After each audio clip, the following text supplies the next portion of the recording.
ನನ್ನ ಹೆಸರು ಹೇಮಂತ್ರಿ, ನಾನು ಉತ್ತರ ಆಗಿದ್ದೇನೆ. ನನ್ನ ಹೆಸರು ಶ್ರೀಗೌರಿ, ನಾನು ಅಭಿಮನ್ಯು ಆಗಿದ್ದೇನೆ. ನನ್ನ ಹೆಸರು ನವ್ಯ, ನಾನು ಈ ಕಥೆಯ ನಿರೂಪಕಿಯಾಗಿರುತ್ತೇನೆ. ನನ್ನ ಹೆಸರು ಬಿಂದುಶ್ರೀ, ನಾನು ದುರ್ಯೋಧನ ಆಗಿದ್ದೇನೆ. ನನ್ನ ಹೆಸರು ಅಪಿಪಕೋತ, ನಾನು ಭೀಮಸೇನ ಆಗಿದ್ದೇನೆ. ನನ್ನ ಹೆಸರು ಮನಸ, ನಾನು ಸುಭದ್ರೆ ಆಗಿದ್ದೇನೆ. ನನ್ನ ಹೆಸರು ನಿತಿ, ನಾನು ಧರ್ಮರಾಯ ಆಗಿದ್ದೇನೆ. ಸಾರಥಿ ಆಗಿದ್ದೇನೆ. ಪಾಂಡವರಿಗೂ ಕುರುಕ್ಷೇತ್ರದಲ್ಲಿ ಘನಘೋರ ಸಂಗ್ರಾಮ ನಡೆಯುತ್ತಿತ್ತು.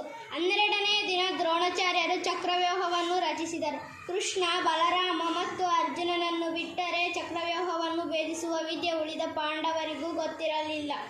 ಇದರಿಂದ ಭೀಮಸೇನ ಮತ್ತು ಧರ್ಮರಾಯ ಚಿಂತಾಕ್ರಾಂತರಾಗಿದ್ದರು. ದೃಶ್ಯ 1. ಧರ್ಮರಾಯ ಮತ್ತು ಭೀಮಸೇನ ಚರ್ಚಿಸುತ್ತಾ ಕುಳಿತಿದ್ದಾರೆ. ಅಲ್ಲಿಗೆ ಅಭಿಮನ್ಯುವಿನ ಪ್ರವೇಶ. ದೊಡ್ಡಪ್ಪ, ನೀವೇಕೆ ಇಂದು ಬಹಳ ಚಿಂತಾಕ್ರಾಂತರಾಗಿರುವಿರಿ? ಬಾ ಮಗು ಅಭಿಮನ್ಯು, ಇಂದು ದ್ರೋಣಾಚಾರ್ಯರು ಯುದ್ಧ ಭೂಮಿಯಲ್ಲಿ ಚಕ್ರವನ್ನು ರಚಿಸಿದ್ದಾರೆ. ಅದನ್ನು ಭೇದಿಸುವ ವಿದ್ಯೆ ನಿನ್ನ ತಂದೆಯಾದ ಅರ್ಜುನ, ಶ್ರೀಕೃಷ್ಣ ಹಾಗೂ ಬಲರಾಮನಿಗೆ ಮಾತ್ರ ಗೊತ್ತು. ಆದರೆ ಈಗ ಅವರು ಅನಿವಾರ್ಯವಾಗಿ ಸಂಕ್ಷಿಪ್ತಕರೆಂಬ ರಾಕ್ಷಸರನ್ನು ಎದುರಿಸಲು ಹೋಗಿದ್ದಾರೆ. ಈಗೇನು ಮಾಡಬೇಕು ಎಂಬುದೇ ದೊಡ್ಡ ಚಿಂತೆಯಾಗಿದೆ. ಇಷ್ಟು ಚಿಕ್ಕ ವಿಷಯಕ್ಕೆ ಅಷ್ಟು ದೊಡ್ಡ ಚಿಂತೆಯೇ? ಏನು ಇದು ಚಿಕ್ಕ ವಿಷಯವೇ ಕಂದ?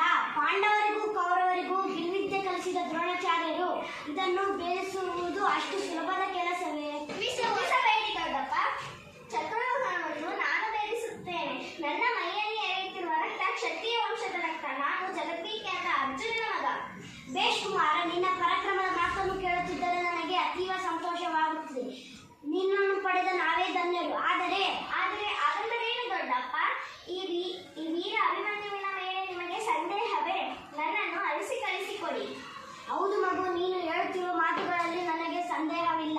ಆದರೆ ಈ ಘನಘೋರ ಯುದ್ಧವು ನಿನ್ನಂತಹ ಬಾಲಕನಿಗೆ ಸಲ್ಲದು ಕುಮಾರ.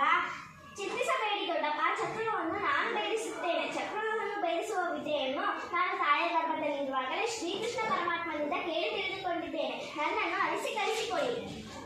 ಅದೇ ಕುಮಾರ, ನಿನ್ನ ಪರಾಕ್ರಮದ ಮಾತುಗಳನ್ನು ಕೇಳುತ್ತಿದ್ದರೆ ನೀನು ಚಕ್ರವ್ಯೂಹ ಭೇದಿಸುವುದರಲ್ಲಿ ಯಾವುದೇ ಅನುಮಾನವಿಲ್ಲ. ಏನು ಭೀಮಸೇನ, ನೀನು ಹೇಳುತ್ತಿರುವುದು ಅಭಿಮನ್ಯು ಇನ್ನು ಮಗು. ಅವನನ್ನು ಯುದ್ಧಕ್ಕೆ ಕಳುಹಿಸುವುದು ನನಗೆ ಸರಿ ಕಾಣಿಸದು. ಅಣ್ಣ, ನೀನು ಚಿಂತಿಸಬೇಡ. ಚಕ್ರವ್ಯೂಹವನ್ನು ಭೇದಿಸುವ ಸಾಮರ್ಥ್ಯ ವೀರ ಅಭಿಮನ್ಯುನಲ್ಲಿದೆ. ಆಯಿತು ಭೀಮಸೇನ, ನಿನ್ನ ಮಾತಿನಂತೆ ನಾನು ಅಭಿಮನ್ಯುವನ್ನು ಯುದ್ಧರಂಗಕ್ಕೆ ಕಳುಹಿಸಲು ನನ್ನ ಸಹಮತವಿದೆ. ನಾವೆಲ್ಲರೂ ವೀರ ಬಾಲಕನಿಗೆ ರಕ್ಷಕವಚದಂತಿರೋಣ. ಬಹಳ ಸಂತೋಷ ದೊಡ್ಡಪ್ಪ, ನನ್ನನ್ನು ಆಶೀರ್ವದಿಸಿ. ಜಯವಾಗಲಿ, ಹೋಗಿ ಬಾ. 2. ಸುಭದ್ರೆಯ ಅರಮನೆ. ಅಭಿಮನ್ಯು ತನ್ನ ತಾಯಿ ಸುಭದ್ರೆಯ ಪಾದಗಳಿಗೆ ಎರಗುವನು.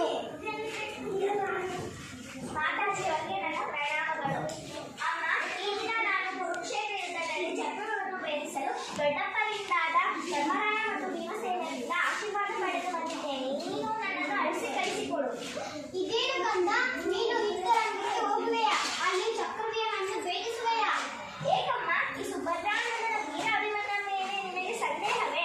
ನನ್ನನ್ನು ಅಳಿಸಿ ಕಳಿಸಿಕೊಡು. ಆಗಲಿ ಮಗು, ಶ್ರೀಕೃಷ್ಣ ಪರಮಾತ್ಮನ ಕೃಪೆ ತಂದೆಯ ಶೌರ್ಯಲ್ಲಿರುವಾಗ ಸಂದೇಹದ ಮಾತೇ ಇಲ್ಲ. ಜಯಶಾಲಿಯಾಗಿ ಬಾ, ಹೋಗಿ ಬಾ, ನಿನಗೆ ಮಂಗಳವಾಗಲಿ.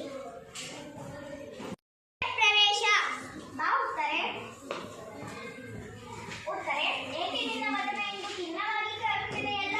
ಪ್ರಾಣಕಂಠ, ನೀವು ಯುದ್ಧರಂಗಕ್ಕೆ ಹೋಗುವ ವಿಷಯ ತಿಳಿಯಿತು. ಅದಕ್ಕಾಗಿಯೇ ಈ ರೀತಿಯ ಖಿನ್ನತೆ. ಚಿಂತಿಸಬೇಡ ಉತ್ತರೆ.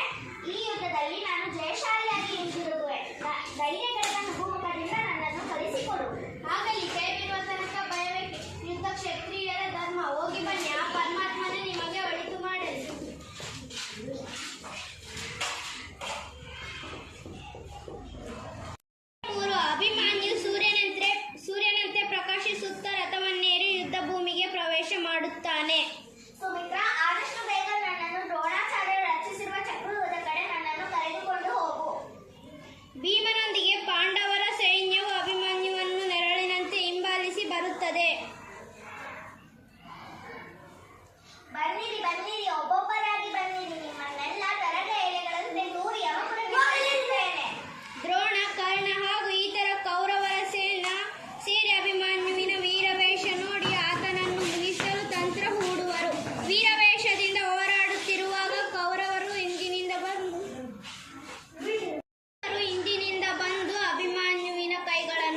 ಸ್ವೀಕರಿಸುವರು.